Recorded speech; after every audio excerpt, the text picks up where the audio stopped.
वहीं से आपकी आवाज बुलंद है, यंग है आप, माइक की चिंता मत करिए, नेता लोग माइक मांगते हैं।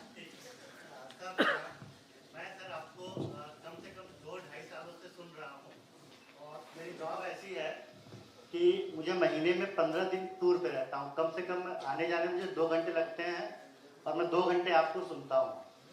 और सर मतलब बिना बहस के तो मैंने अपनी बीवी की भी इतनी नहीं सुनी आज तक कभी। तो सर मतलब आप मेरे रास्ते के हम सफर की हैं। बस मेरी जिज्ञासा ये थी कि आपकी शिक्षा दीक्षा उत्पत्ति पैदाइश सब एमयू की है और वहीं से जिन्ना और जावेद अख्तर भी हैं। तो सर एक ही जगह से आने में ऐसा क्या अंतर हो गया कि वो वैसे निकले और आप ऐसे निकले अभी? और सर अभी जब से मैं आपको सुन रहा हूँ, वहीं के मेरे 2 दोस्त हैं जो कि ग्रेजुएट वहीं से हुए थे। आपको सुनने के बाद मेरी दोस्ती खत्म हो गई उनसे, उन्होंने तोड़ के मुझे फेसबुक पे ब्लॉक कर दिया। और सर ये तो सर मैं आपके लिए जानना चाहता था। दूसरी बात है सर जो मैं आपकी सुनता हूँ, आपने हमेशा कहा कि महात्मा गांधी ने विभाजन के समय ये कभी नहीं कहा, जिन्ना के सामने वो कभी जाके भूख हड़ताल पे नहीं बैठे।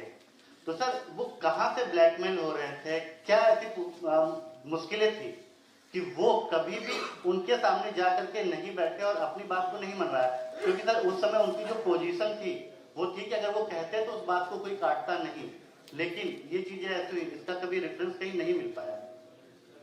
गांधी जी के ब्लैकमेल होने का तो नहीं पता, लेकिन नेहरू जी के ब्लैकमेल होने का कारण पता है।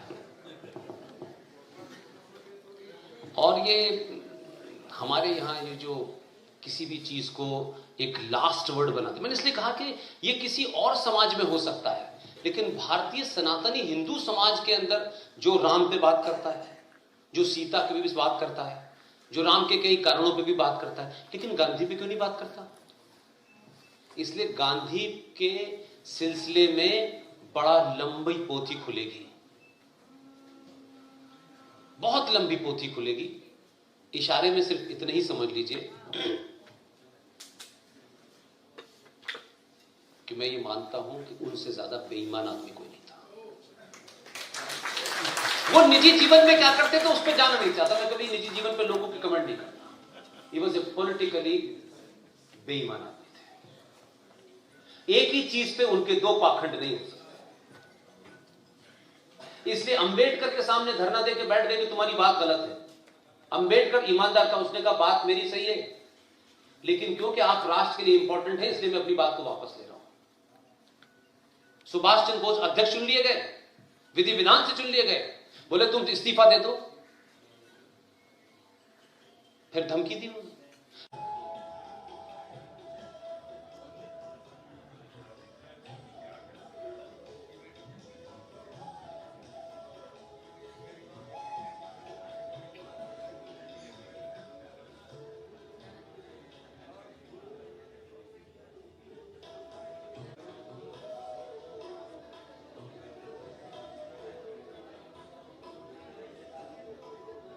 लेकिन ये बड़े कैरेक्टर के लोग थे, अंबेडकर और पटेल और सुभाष जैसे लोग, ये लचरस लोग नहीं थे।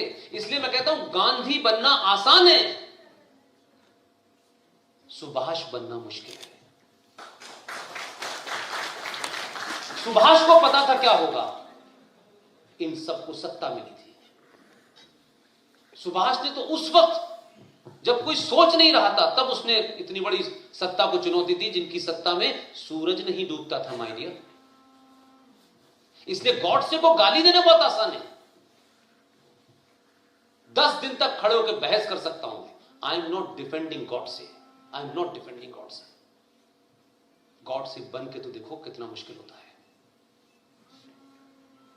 कोई उस पर बात करने से, जैसे कहते हैं ना कुछ चीजों को टच मी नॉट बना दो समाज में, इस पर बात ही नहीं करना है।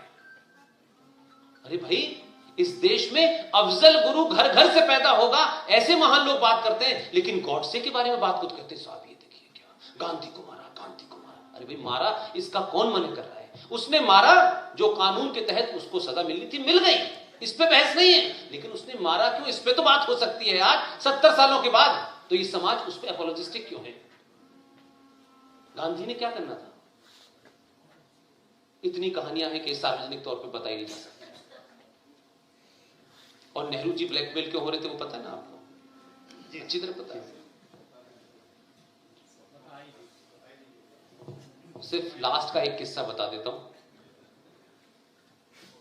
ये जो one life is not enough किताब है नटवर सिंह की, इसके पेज नंबर 40 पे लास्ट पैरे की 3 लाइन पढ़िए। नटवर सिंह लिख रहे हैं, कोई और नहीं लिख रहा।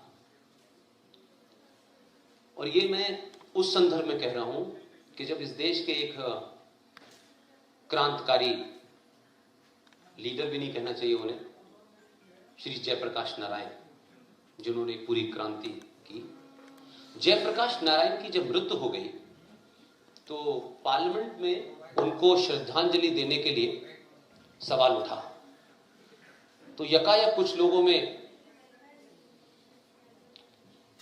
कांग्रेसी जाग गए। उन्होंने कहा कि जयप्रकाश नारायण को श्रद्धांजलि नहीं दी जा सकती because he is not member of parliament.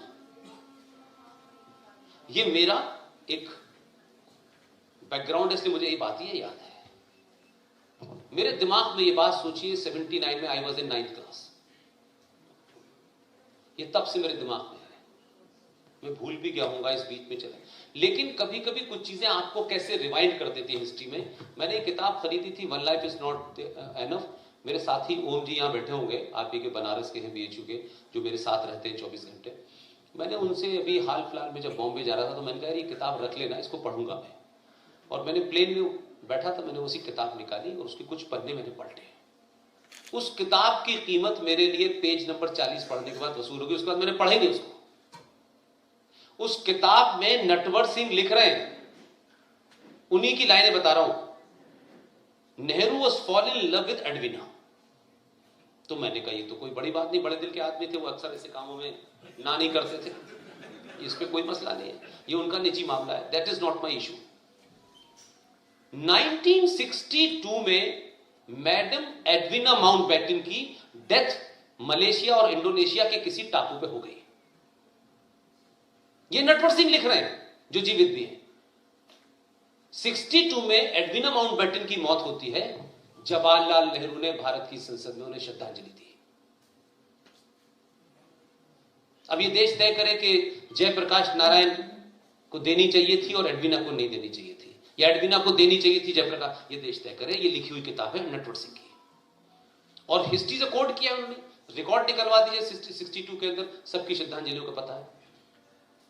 तो हम जब चीजों को उस तरीके से नहीं पढ़ते तो जवाब नहीं दे पाते। इसलिए मेरा गुस्सा है कि बड़े राष्ट्रवादी लोग उस वक्त थे ना 62 में, 5 ही थे, 2 थे, जनसंघ थी, जनता पार्टी थी, क्यों नहीं बोले? क्या 62 में बीजेपी, RSS, सॉरी जनसंघ के लोग नहीं थे पार्लियामेंट में? लेकिन वो सूट नहीं करता था, इसलिए नहीं बोले। क्यों अपनी खामखा सरदर्दी करे भाई कि जयप्रकाश की, हमारे लिए इंपॉर्टेंट नहीं है ना जयप्रकाश, उसकी बोई हुई फसल हमने काटी, लेकिन बाकी जरूरत नहीं थी।